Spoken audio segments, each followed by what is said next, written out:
सत्संगत्वे निस्संगत्वं निस्संगत्वे निर्मोहत्वं निर्मोहत्वे निश्चलतत्वं निश्चलतत्वे जीवन्मुक्तिः पुनरपि जननं पुनरपि मरणं पुनरपि जननी जठरे शयनम् इह संसारे बहुदुस्तारे कृपया पारे पाहि मुरा। स्वराज्य सिद्धि अपवाद प्रकरणम 14வது श्लोकम। सच्चित् सौख्यैक रस्येपि अनृत जड महा दुःख मोहान्यभावात् सत्य ज्ञानादि वाक्य व्यवहृति विषये कल्पिते रूपभेदे शुक्तिदन्तेव सत्ता स्फुरति समरसा कल्पितेन अनुविद्धा शुक्तित्वादीव मायावरण परिभवात् चित् सुखत्वे न भातः ने तनिया पिरिकणम इदु सच्चित् सौख्यैक रस्येपि இங்கே अपवाद பிரகரணம் இப்ப நடக்கிறது. अपवादம்னா அத்தியாசத்தை இல்லைன்னு சொல்றது, அதாவது அத்தியாசத்தை போக்கக்கூடிய தத்துவ ஞானத்தை ஏற்படுத்துறது. ரஜுவை சர்ப்பம் அப்படின்னு பிரமிச்சு ஓடிட்டு இருக்கிற காலத்துல அங்க சர்ப்பம் இல்லை, அது ரஜுதான் அப்படின்னு சொல்றதுக்கு தான் அப்பவாதம்னு பேர். இப்ப அந்த மாதிரி பிரபஞ்சம் எதுல ஆரோபிக்கப்பட்டிருக்கு? ஆத்மஸ்வரூபத்துல ஆரோபிக்கப்பட்டிருக்குன்னு வேதாந்தம் சொல்றது. அந்த ஆத்மஸ்வரூபம் எப்படி இருக்கு அப்படின்னு கேட்டா சச்சித் சௌக்ஷைக ரஸ்யமாக இருக்கு. அப்படின்னா என்ன? சத்து, சத்னா சத்தியம், சித்னா சைத்தன்யம் ஞானஸ்வரூபம், சௌக்கியம்னா ஆனந்தம். சச்சித் ஆனந்த ஸ்வரூபமாக இருக்கு. இதை தவிர்த்து அதுல ஒன்றும் வேற கலப்பு கிடையாது. அதனால சச்சித் சௌக்ஷைக ரஸ்யேபி, இது சத்து சித்து ஆனந்தம் அப்படிங்கிறது 3 அம்சமாக நம்ம நினைக்கிறோமோ, ஆனா அது கூட இல்லை. ஐக்கரஸ்யம்னு சத்து வேற சித்து வேற ஆனந்தம் வேற அப்படிங்கிற அந்த பேதம் கூட அங்க இல்லையா. சச்சித் சௌக்கிய ஐக்கரஸ்யேபி இப்படி இருந்தாலும் அனிருத்த ஜட மகா துக்க மோஹான்யபாவாத் சத்ய ஞானாதி வாக்கிய வியவஹிருதி விஷயே கல்பிதே ரூபபேதே. ஸ்ருதி என்ன பண்றது? இந்த ஸ்வரூபம் இருக்கே, இந்த ஸ்வரூபத்தை நமக்கு பிரிச்சு காண்பிக்கிறதுக்காக ஒரு 3 ரூபத்தை கல்பிக்கிறதா. என்ன 3 ரூபத்தை கல்பிக்கிறது? எதுலேருந்து பிரிச்சு காமிக்க வேண்டியிருக்கு இந்த ஆத்மஸ்வரூபத்தைன்னு கேட்டா அனிருத்த ஜட மகா துக்க மோகான்ய பாவம். ஒவ்வொன்னுலேருந்து அந்நியபாவம்னு இங்க சேர்த்துக்கணும். இது அனிருத்தம் இல்லை. இந்த ரஜுவை பார்த்து இது சர்ப்பம் இல்லை அப்படின்னு ஏன் சொல்ல வேண்டியிருக்கு அப்படின்னு கேட்டா, யாருக்கு இது சர்ப்பம் அப்படின்னு ஒரு பிரம வந்திருக்கோ அவனுக்கு தான் அது சொல்லணும் இது சர்ப்பம் இல்லை. ரஜுவையே பார்த்துட்டு இருக்கிறவனை பார்த்து இது சர்ப்பம் கிடையாது அப்படின்னு நம்ம சொல்ல வேண்டிய அவசியம் இல்லை. அதே மாதிரி இந்த ஸ்ருதியானது நமக்கு ஆத்மஸ்வரூபத்தை பொய்யானது கிடையாது இது பொய் இல்லை அப்படின்னு எதுக்கு சொல்லணும் அப்படின்னு கேட்டா, அதை பொய்ன்னு நினைக்கிறவனுக்கு அவனுக்கு சொல்ல வேண்டியதாக இருக்கும். இதுவும் கடப்பட்டாதி போல ஆத்மாங்கிறது ஏதோ ஒரு ஜடவத வஸ்துதான் அப்படின்னு நினைக்கிறவனுக்கு அப்படி இல்லை அப்படின்னு தெரிவிக்கிறதுக்காக இது ஜடம் இல்லை இது ஞானஸ்வரூபம் அப்படின்னு சொல்லும்படியா இருக்கு. அதே சமயத்துல இது ஒரு துக்கம் போல இருக்குன்னு நினைக்கிறவனுக்கு ஆனந்த ஸ்வரூபம் இது துக்கம் இல்லைன்னு சொல்லணுமா? அப்படி சொன்னாதான் அவனுக்கு அந்த பிராந்தி போகும். அதனாலே அனிருத்த ஜட மகா துக்கம் இந்த 3லேருந்தும் அந்நியபாவத்தை இங்க ஏற்படுத்தணும். அமிர்த ஜட துக்காத்மகமாக இருக்கக்கூடிய மோகம்னா அவித்யன்னு வச்சுருவோம். இப்படி இருக்கக்கூடிய மோகம்னா அவித்யை. இந்த அவித்யை காட்டிலும் இது வேறானது, அதை காட்டிலும் அந்நியபாவா, இது அப்படி இல்லை அப்படின்னு தெரிவிக்கிறதுக்காக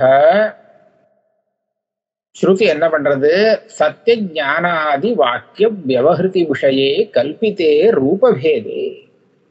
சத்தியம் ஞானம் அனந்தம் பிரம்மா, விஞ்ஞானம் ஆனந்தம் பிரம்மா, இப்படி எல்லாம் நமக்கு ஸ்ருதி போதிக்கிறது. இது போதிக்கிறதுனாலே நமக்கு என்ன தெரியுது? 3 பதங்களை தனித்தனியா போட்டு போதிக்கிறதுனால நமக்கு என்ன தெரியுதுன்னு கேட்டா, அதுல சத்தியம்னு ஒண்ணு, ஞானம்னு ஒண்ணு, ஆனந்தம்னு ஒண்ணு அப்படின்னு 3 அம்சம் தெரியுது.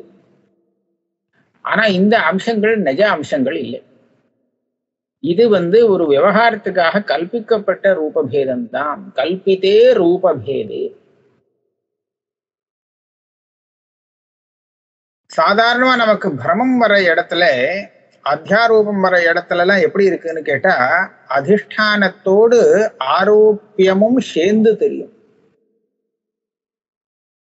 அதுதான் பிரமத்தினுடைய ஒரு ஸ்வபாவம். அது வெறும் ஆரோப்பியம் மாத்திரம், எது ஆரோபிக்கப்பட்டதோ அது மாத்திரம் தெரியறதுன்னு ஒரு பிரமத்தை காண்பிக்க முடியாது. பிரமத்திலே அதிஷ்டானமும் தெரியும், அதோடு சேர்ந்து ஆரோக்கியமும் தெரியும். அதுதான் பிரமத்துடைய சுரூபம். அது எப்படி நம்ம காமிக்கலாம் அப்படின்னு கேட்டா, ரஜ்ஜுவ சர்ப்பமாக பார்க்கும்போது அயம் சர்ப்பஹா அப்படின்னு சொல்றானா, சர்ப்பம் தெரியறது. சர்ப்பம் எதிர்த்தா போல இருக்கிறதாக தெரியறதோ இல்லையோ? சர்ப்பம் எதிர்த்தா போல இருக்கிறதாக தெரியறதுன்னு சொன்னா, எதிர்த்தா போல ஏதோ ஒண்ணு இருக்கு. எது இருக்கோ அதோடு சேர்ந்து தெரிகிறது. அபிண்ணமாக தாதாத்மியாபன்னமாக அந்த சர்ப்பம் தெரியுது. அப்ப எதிர்த்தா போல ஒண்ணு இருக்கு, ஒண்ணுமே இல்லை வர்ண சர்ப்பம் தெரியறதுங்கிறது இல்லை. எதிர்த்தா போல ஒண்ணு இருக்கு.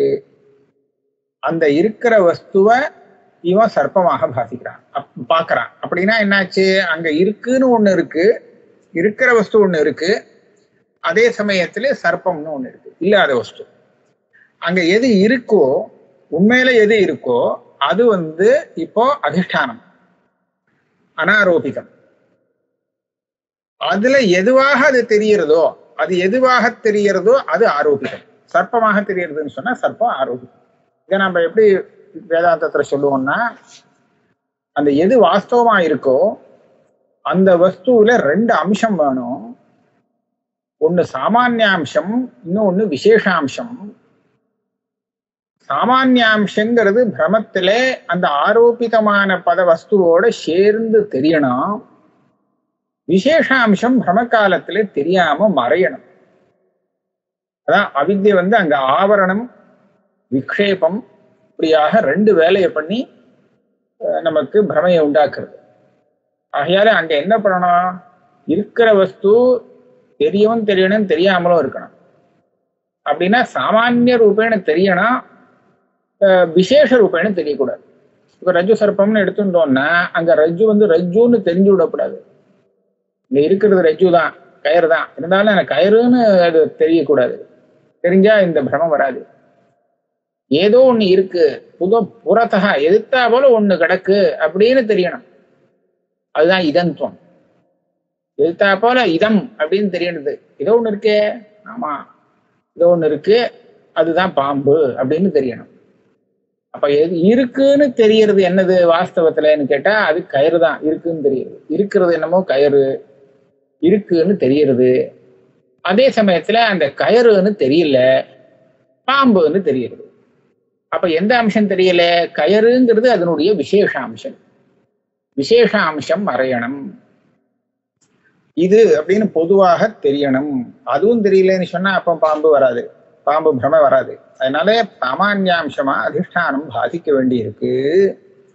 இப்படி பாசிச்சதுக்கு அப்புறம் அபவாதம் பண்றச்ச இது சர்ப்பம் இல்லப்பா அப்படின்னு, இது கயிறு தான் அப்படின்னு சொல்லி அந்த அபவாதம் பண்ணி அந்த பிராந்திய போக்கணும். இதுதானே நம்ம லோகத்துல பாக்குறோம். இதே மாதிரி இந்த ஆத்மஸ்வரூபத்துல சாமானியாம்சம் விசேஷாம்சம்ங்கிறது இருந்ததுன்னா அப்போ சாமானியாம்சம் தெரிஞ்சு விசேஷாம்சம் தெரியாம போய் அதுல வேற ஆரோபங்கள்லாம் ஏற்பட்டு எல்லாம் பிராந்தி வரும். அந்த பிராந்தியை போக்க வேண்டிய அவசியம் ஏற்படும். ஆனா வேதாந்தம் சொல்லி கொடுக்கிற ஆத்மஸ்வரூபம் எப்படி இருக்குன்னு கேட்டா அதுல சாமானியாம்சமும் கிடையாது, விசேஷாம்சமும் கிடையாது. அது சுத்தமா இருக்கு, சுத்த சைத்தன்யமா இருக்கு. ரெண்டு அம்சம்னு சொல்றதுக்கு வழி இல்லாம இருக்கு. அப்ப அதுல எப்படி அத்தியாசம் வர முடியும்? அத்தியாசம் வராத பட்சத்துல அதுக்கு எப்படி அபவாதம் சொல்ல முடியும்? அபவாதம் பண்ண வேண்டிய அவசியம் எப்படி வரும்னு ஒரு கேள்வி வரும். அந்த கேள்விக்கு பதில் என்ன சொல்றார்? வாஸ்தவம் தான், அந்த ஸ்வரூபத்துல சாமானியம் விசேஷங்கிறதுலாம் ஒண்ணும் இல்லை. ஆனால் சத்தியம் ஞானம் அனந்தம் பிரம்மா ஆனந்தம் பிரம்மா அப்படின்னு சொல்லி ஸ்ருதி விவகாரம் பண்றதுக்காக அந்த ஒரே ஸ்வரூபத்துல சத்து சித்து ஆனந்தம் அப்படின்னு மூன்று அம்சங்களை கல்பிதமாக ஏற்படுத்துறது. அதாவது கல்பிக்கிறது, நமக்கு தெரிஞ்ச சப்தத்தை உபயோகப்படுத்தி புரிய வைக்கிறதுக்காக மூணு அம்சத்தை கல்பிக்கிறது.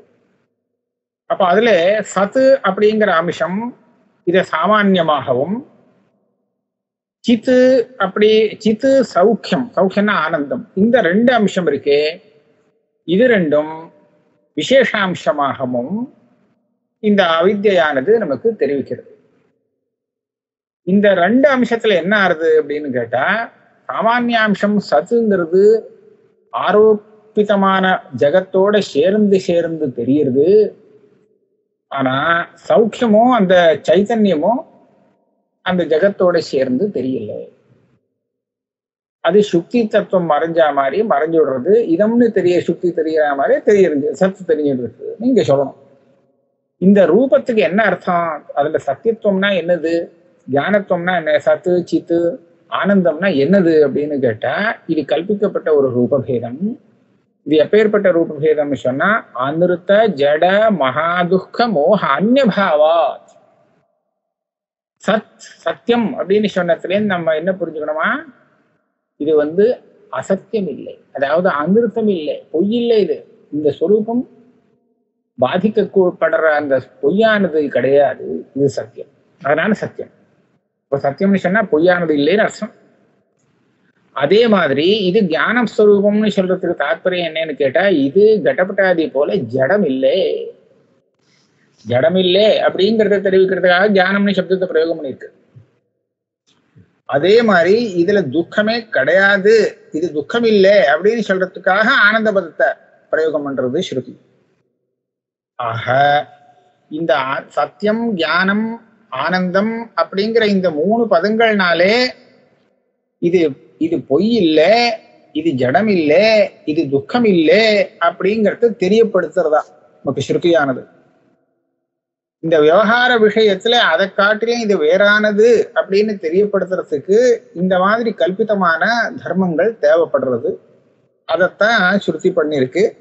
சத்திய ஞானாதி வாக்கிய வியவஹிருதி விஷயே கல்பித்தே ரூபபேதே சுக்தீதந்தேவ சத்தா ஸ்புரதி சமரசா கல்பித்தேன அனுருத்தா.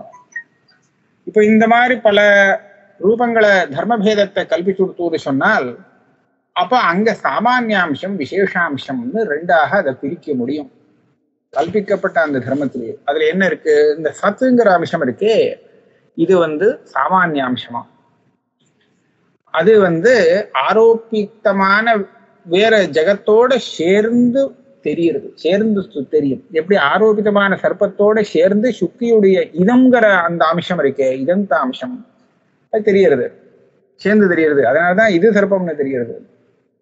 அந்த மாதிரி இந்த ஆத்மஸ்வரூபத்தினுடைய சதம்சமானது எல்லா இடத்துலயும் தெரியுது. அதனாலதான் எதை பார்த்தாலும் சத்து சத்து சத்துன்னு தெரியுது, எல்லாமே இருக்கிறதா தெரியுது, பொய் கூட இருக்கிறதா தான் தெரியுது. அப்போ சுக்தீதந்தேவா, சுக்தியுடைய இதங்கிற அந்த ஸ்வரூபமானது எப்படி கல்பிதமான ரஜதத்தோட சேர்ந்து இதம் ரஜதம் அப்படின்னு தெரியறதோ அதே மாதிரி இந்த பிரம்மத்தினுடைய சத்தாம்சமானது ஸ்புரதி கல்பித்தேன அனுவித்தா ஸ்புரதி. அதுல எதெல்லாம் கல்பிக்கப்பட்டு தெரிகிறதோ அத்தனை கல்பிதத்தோடும் சேர்ந்து தெரியறதா இந்த சத்துங்கிறது. அதனாலதான் சங்கடகா சன்பட்டகா எதை பார்த்தாலும் சத்து சத்துனே தெரியுது, மற்ற ஆரோபிதமான வஸ்துக்கள் கூட. அதே சமயத்துல அந்த இதம்ரஜிதங்கிற பிரமத்துல சுக்தித்துவம் எப்படி மறையிறதோ அதை போல இந்த சித் சுகத்வே அது ஞானஸ்வரூபங்கிற அம்சமும் சுகஸ்வரூபங்கிற அம்சமும் மாயையால ஆவரணம் செய்யப்பட்டு ந பாதகா நமக்கு தெரிய மாட்டேங்கிறது. சுக்தித்துவம் தெரியலையோ நாம் எதா போல ஒண்ணு இருக்கு, ஆனா அது சுக்தின்னு தெரியலேன்னு தான் நம்ம சொல்றோம். அதானே வேற சர்ப்பம் இது ரஜிதமா தெரியுது. ஆகையால அசுக்தித்துவங்கிற விசேஷாம்சம் பிரமத்துல பாதிக்க கூடாது, தெரியப்படாது. அதே மாதிரி இங்கே ஆத்மஸ்வரூபத்துல சித் சுகத்வே நபாதா, சித்துவம் சுகத்துவம் இது ரெண்டும் பாசிக்காது. ஏன் பாசிக்கல? இது ஸ்வத பிரகாசம் தானே. இது பாதிக்காம போறதுக்கு என்ன காரணம் அப்படின்னு கேட்டா அதுக்கு சொல்றார் மாயாவரண பரிபவா.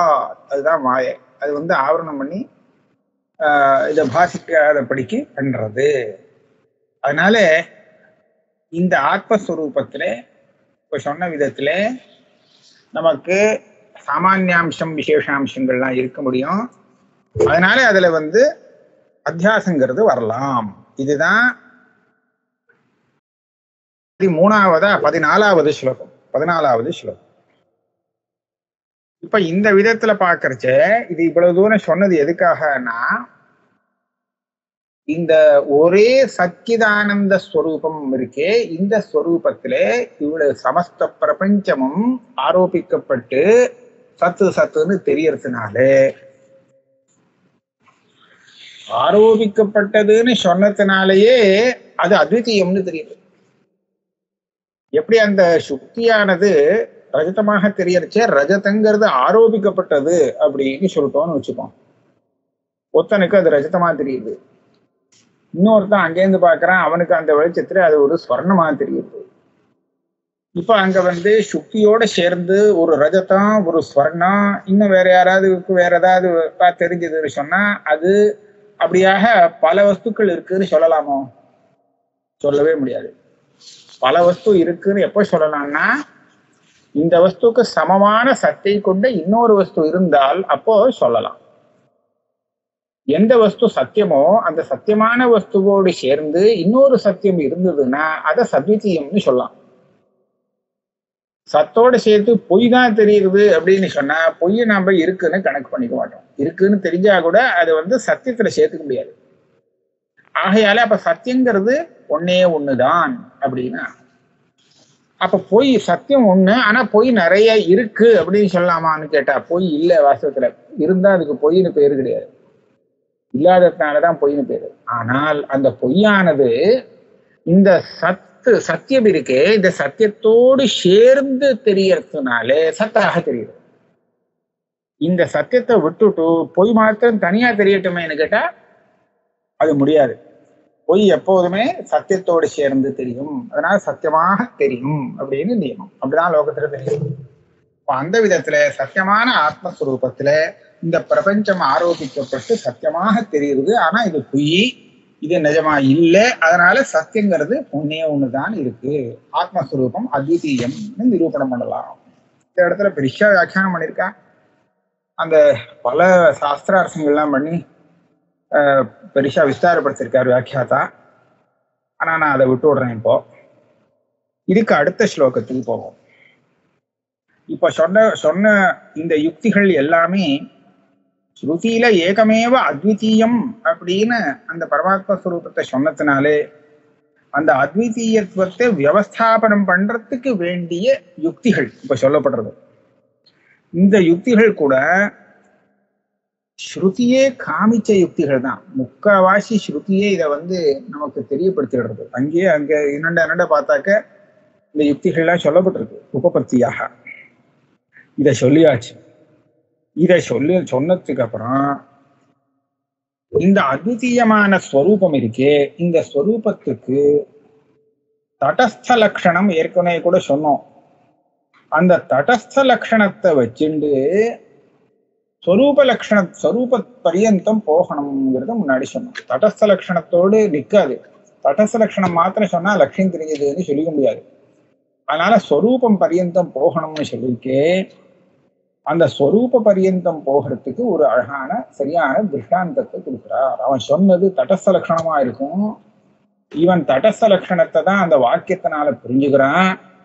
ஆனா அப்படி புரிஞ்சுட்டதுக்கு அப்புறம் அவன் எதை லட்சியத்தை புரிஞ்சுக்கும் போது ஸ்வரூபத்தை புரிஞ்சு விடுறான். அதுக்கு அடுத்த ஸ்லோகம் வருது.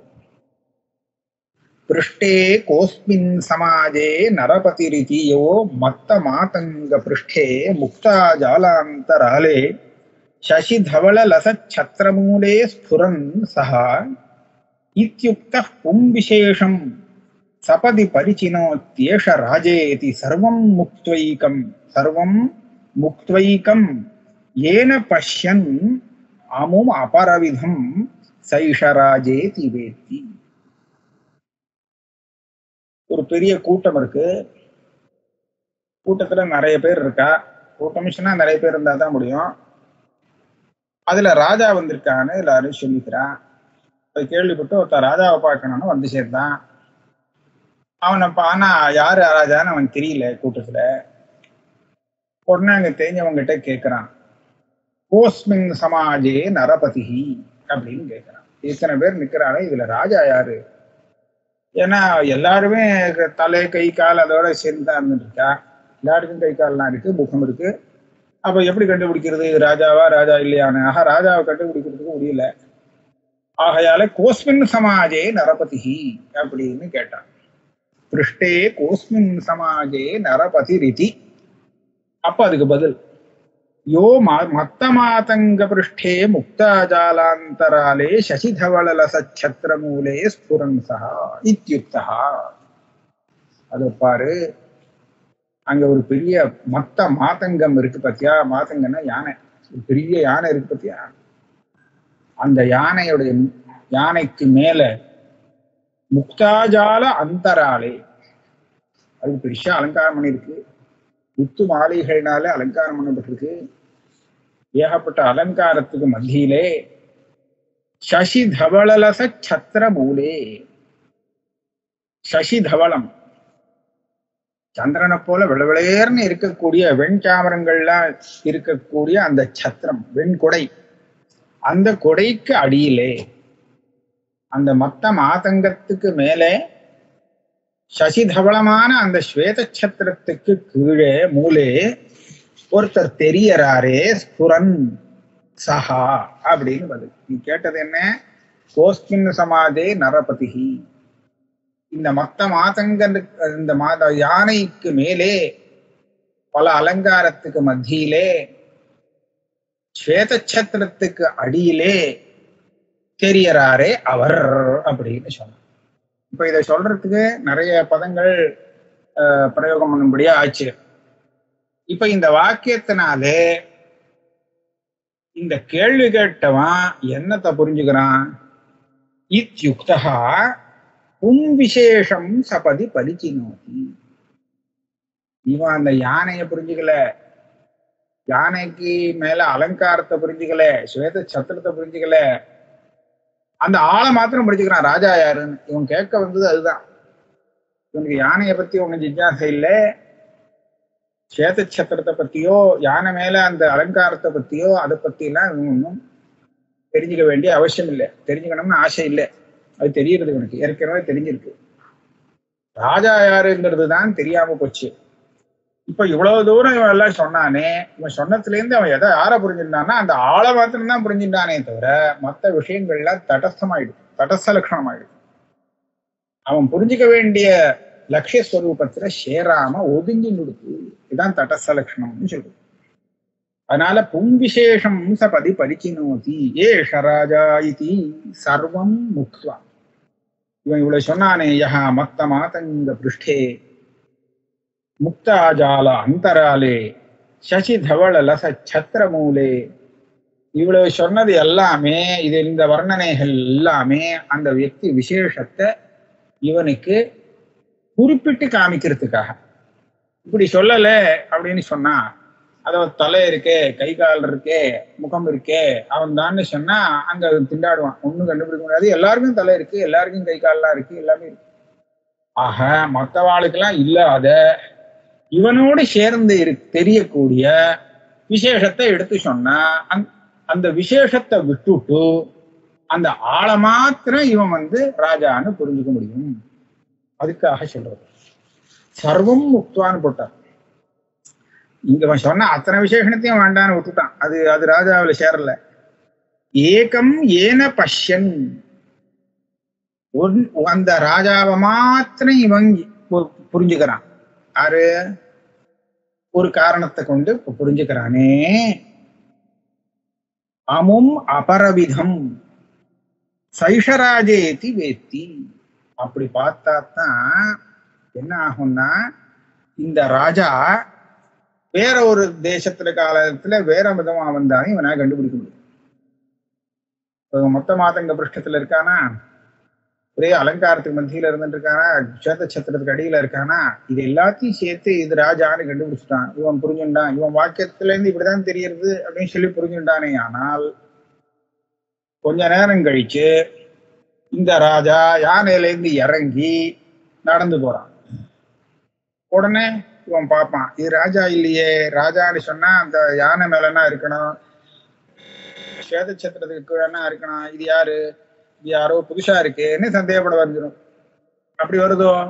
இல்லை. ஏன்? அவன் சொன்ன லட்சணத்துல அந்த மொத்த மாதங்க பிருஷ்டே எல்லாம் வெறும் தடஸ்த லட்சணம். தடஸ்தமா இருந்துட்டு அந்த வியக்தியை குறிப்பிடுறதுக்காக சொல்லப்பட்டதே தவிர அதெல்லாம் ராஜாவில சேர்ந்ததே கிடையாது.